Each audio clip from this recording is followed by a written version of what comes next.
Hey everyone, hope you're having an amazing day. It's Mark Wiens. I'm in Fukuoka, on the island of Kyushu in southern Japan, and this is one of the capitals of ramen and of noodles in all of Japan. Today, I'm going to take you on a noodles tour of Fukuoka. We're gonna be eating iconic tonkotsu ramen, which was invented right here in Fukuoka. We're gonna be eating udon, which is extremely popular locally. And then finally, we're gonna eat a dish called champon. It's gonna be an amazing day of noodles in Fukuoka. You're not gonna wanna miss any of the noodle action, and it's all coming up for you right now in this video.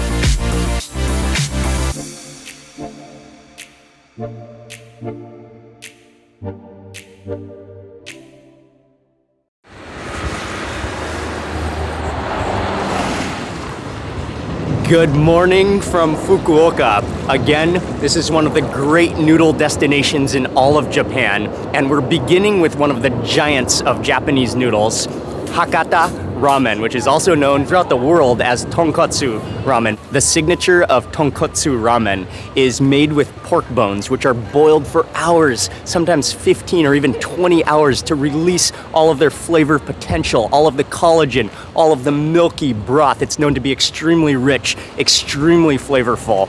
We're gonna start with the first place. It is an absolute legendary place to eat Fukuoka style Hakata ramen. The shop is called Hakuyuken. Even from the outside appearance, it's just so old school. And they date back to 1952. This place is so iconic. I am so incredibly excited. Konnichiwa.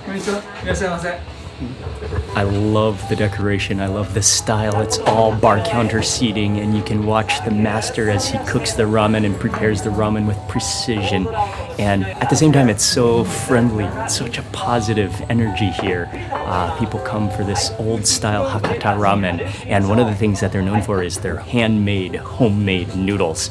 And so the ramen master, he grabs the amount, he really kind of like works them in his hand before boiling them, cooking them for the perfect amount of time before then combining it with the soup and the toppings and all the other ingredients. But it's just truly something that never gets old to watch a ramen chef and master of cooking at their art.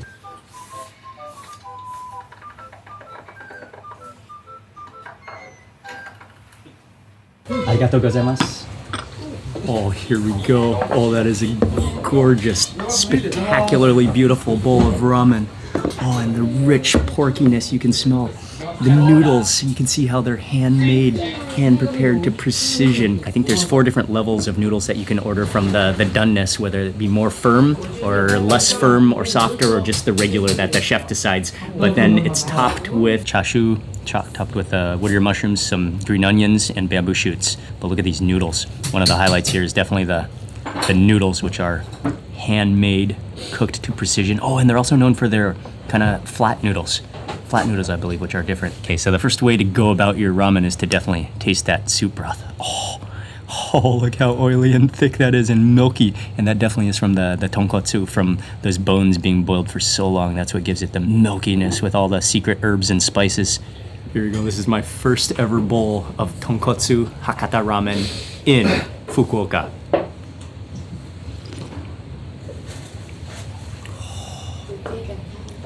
Oh, wow. Oh, that is so rich, so creamy, and so much of an intense porkiness to it. Wow. That is healing and soothing, and just fills your mouth with like the juices, all juices of the pig that you can possibly imagine. Oh, that broth is stunning.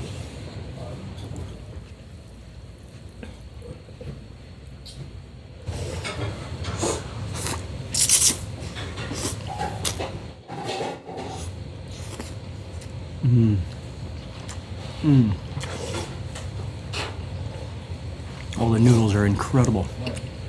Tangly, thin, fresh. Cooked to the point where they're, like this version is not so chewy, quite soft, but not like mushy whatsoever. The quality, the freshness of the noodles, all that stands out, and then they just sort of absorb that porky broth.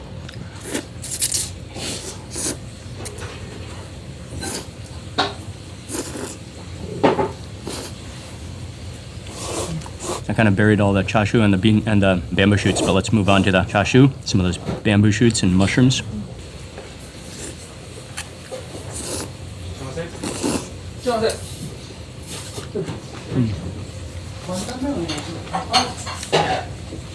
You've got the salty pieces of the pork belly. That chashu kind of has a smoky, salted overdose of flavor. And then I love those bamboo shoots. That preserved flavor to it, which boosts the flavor and contrasts the flavor in your mouth. And you've got the wood ear mushrooms, which are kind of spongy, kind of a little bit rubbery on your tongue as well. What a combination, what a bowl. This is just the real deal, just an iconic bowl of ramen.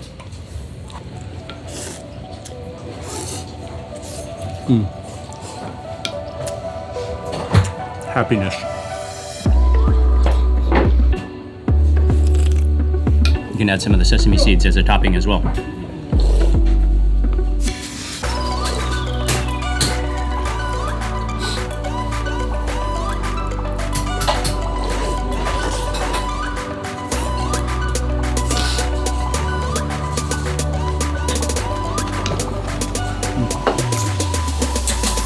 So hearty, so fulfilling, and this is what you want to be eating in the wintertime.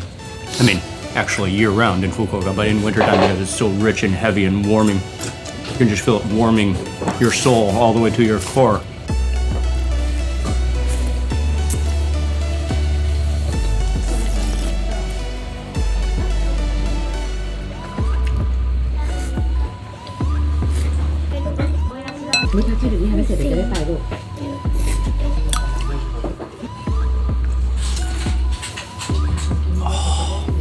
Wow, that was a spectacular bowl of ramen. That was iconic, that was so good. And my bowl, I got kind of the deluxe bowl with maybe extra toppings, came to 1,150 yen, but such a cool place. I love the feel of it, how just, it's a preservation of the heritage of ramen. What a way to begin this Fukuoka noodle tour. And we have a lot more noodles to eat.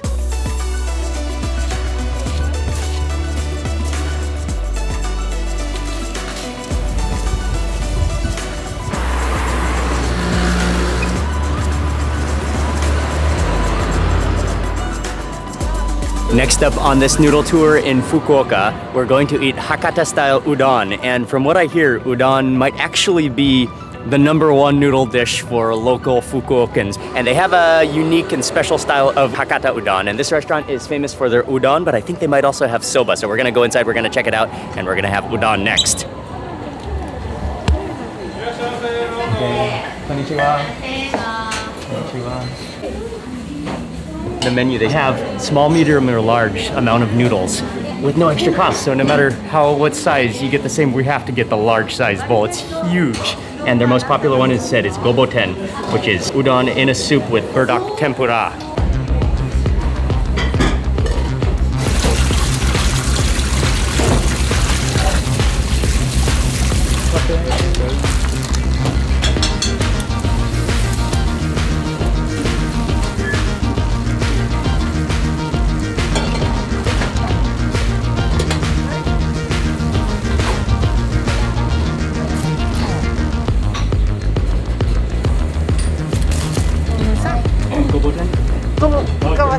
Okay.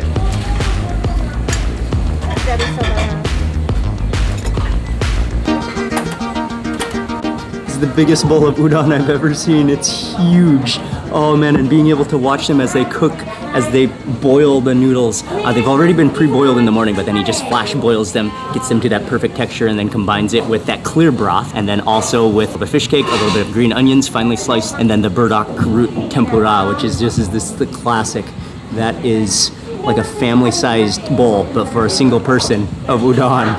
Wow, I can't wait to try it in these noodles.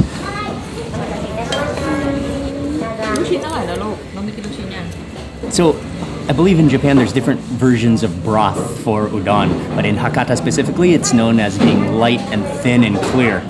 And the tools of choice.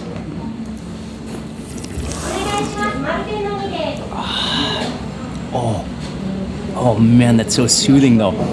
Has like a little bit of a fishy seafood kind of flavor to it, like a dashi maybe, but it's so clean, it's salty, pure, so much flavor on your tongue as you taste that broth. And we have so many noodles to eat. You could almost swim in this bowl, it's so huge. Look at these noodles, they're fat, they're thick, they're hearty, and they use whole wheat, so the noodles are not pure white. They use a variety of wheat and flour for their noodles, but they're like, you can see how gummy and thick they are. Here we go, first taste of the udon.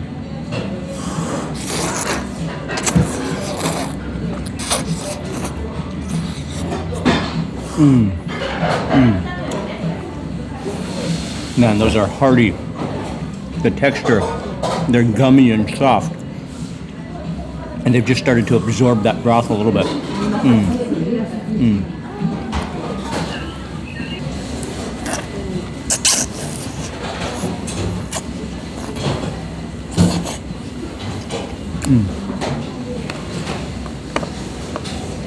That's really good and really hearty and soothing. And then this one is the popular one served with burdock root tempura.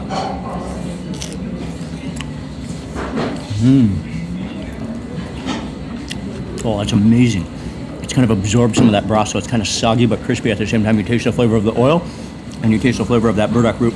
Kind of has an earthy taste to it. I mean, I don't know what else to compare it to. It's just like natural tasting, really good textures. Somehow it just complements those noodles and that broth so well. Let's do a little seasoning.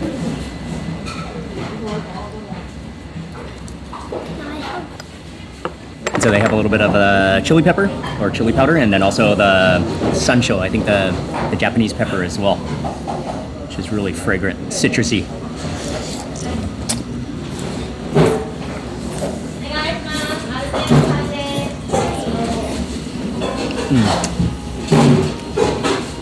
Okay, I've got the fish cake next.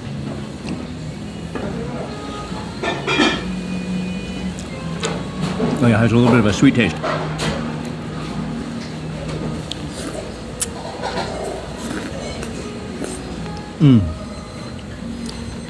After 2 p.m., you can refill as many times as you want, so it's really all you can eat noodles here. So this is definitely the place to come if you're extremely hungry. Wow. Okay, I made it. I'm sweating on the inside. Made it to my final bite of noodles. I conquered the bowl, all the noodles. Oh man, I'm warm from the inside out now. I don't know if I can move on to the next place after that udon challenge. Really good though. Oh wow.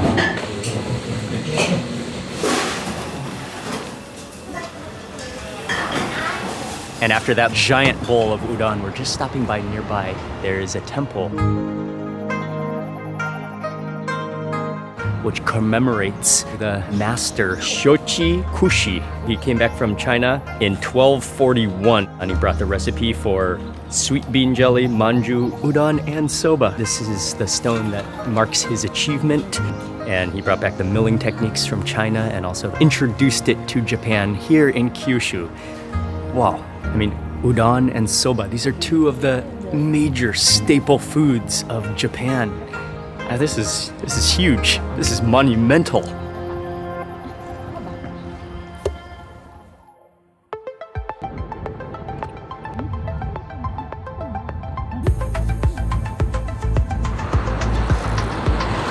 For our last and final noodle dish, we took a taxi ride. It was a little ways away on the other side of Fukuoka, but we are here at the last restaurant.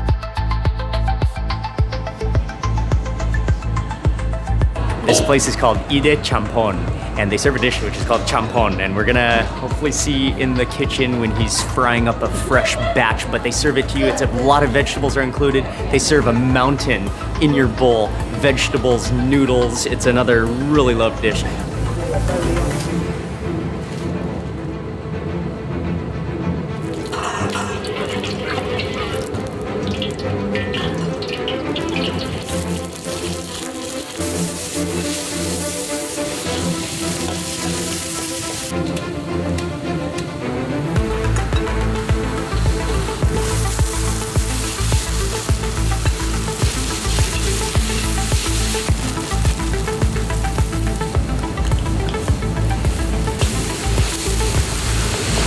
Okay, so champon is a dish that includes noodles at the bottom, plus a stir fry of vegetables and meat. And so he started with a bunch of oil, then like some bacon kind of looking meat went in.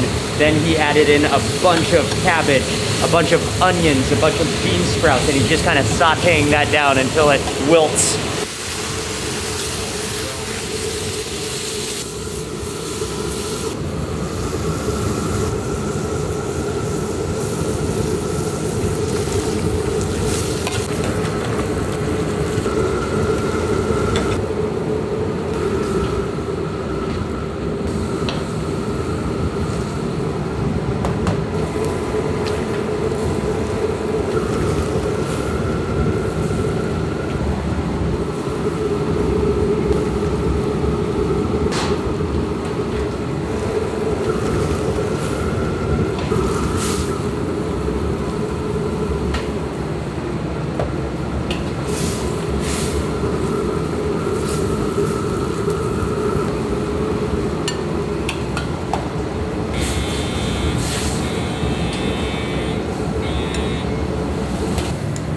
He didn't leave a spare bean sprout in that broth. He fished every last vegetable out. That is huge. Oh, that was a cool process. And after eating all-you-can-eat udon and a bowl of ramen earlier, I'm pretty happy that this is almost 80% vegetables. His mountain building skills are quite impressive. Okay, let's try that broth first.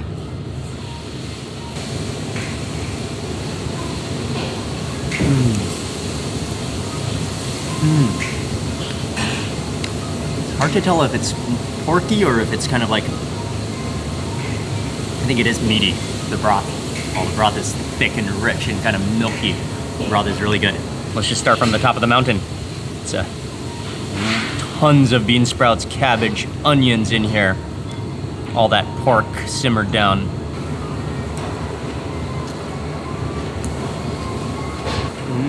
That's delicious. I like how there's so many different textures and yet 90% vegetables.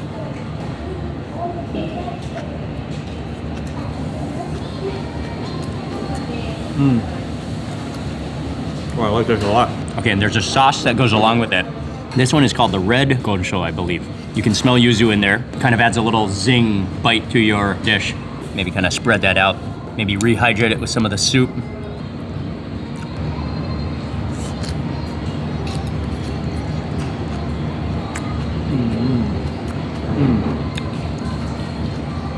Yeah, that's pretty salty, so you can't eat that much of it. But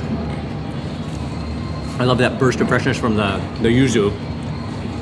Maybe there's some sancho pepper in there too, with a little bit of tingling, and then a little bit of spice in there, and then also a lot of salt. So it's used to kind of, I mean, you're supposed to use it kind of sparingly, and a little bit goes a long ways. There's a whole plate of seasoning here. I'll try chili. Oh yeah, a little bit of chili. Chili flakes would be good. Maybe this one is the vinegar. Maybe add a little bit of vinegar. Maybe a little bit of that chili oil.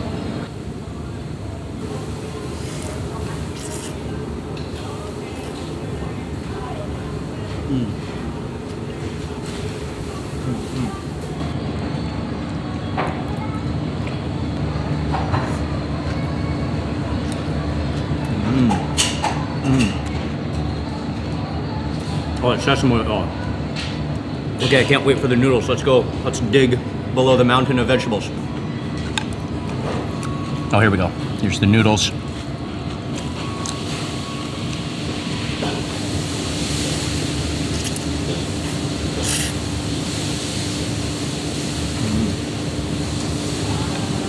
This is really a good dish.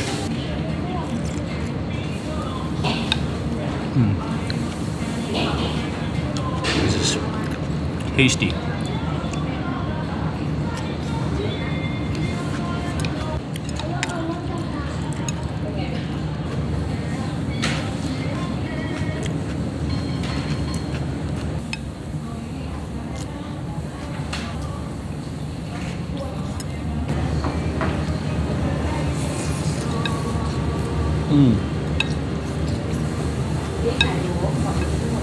Actually goes down quite easily.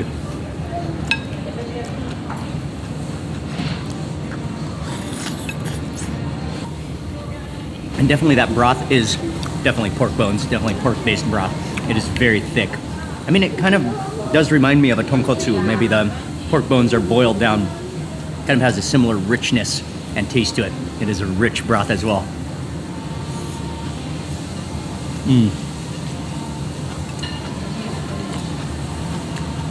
Milky. I'm gonna be warm for days. Digesting noodles. Oh, so good. That completes the noodle tour. Oh, nice to end on some vegetables, but I need to lean back. That was a lot of noodles.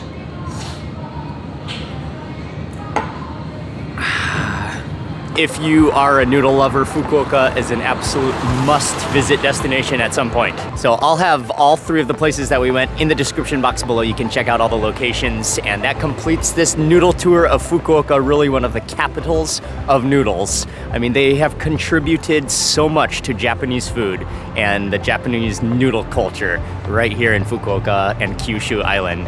And that's gonna wrap it up. I wanna say a big thank you to you for watching this video. Please remember to give it a thumbs up if you enjoyed it. Leave a comment below. I'd love to hear from you. And if you're not already subscribed, make sure you subscribe now. And also be sure to check out all the videos in this series. We're traveling around the island of Kyushu, eating some amazing Japanese food. I also wanna say a big thank you to Kyushu Tourism for arranging some of the things that we did on this trip and for helping me to set it up. And that's gonna be it. Thanks again for watching. See you on the next video.